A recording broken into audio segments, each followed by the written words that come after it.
मी रवींद्र वसंतराव चव्हाण लोकसभेचा सदस्य म्हणून निवडून आलो असल्याने परमेश्वरास स्मरून शपथ घेतो की मी विधिद्वारा स्थापित भारतीय संविधानाप्रत अनन्य श्रद्धा व निष्ठा बाळगीन, भारतीय सार्वभौमत्वाचे आणि भारतीय एकतेचे निर्वाराने आचरण करीन आणि जे कर्तव्य आता मला प्राप्त होत आहे ते नेकीने पार पाडेन।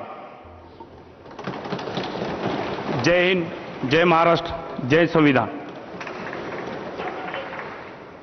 नांदेडच्या पोटनिवडणुकीमध्ये विजयी झालेले रवींद्र चव्हाण यांनी देखील आता खासदारकीची शपथ घेतलेली आहे। त्यांनी देखील हातात संविधानाची प्रत घेतलेली होती। श्री राम प्रसाद चौधरी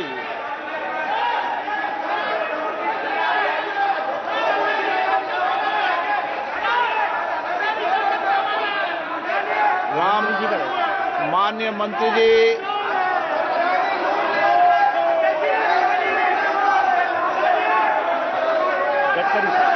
गडकरी साहब जवाब पटल पर रखा हुआ है।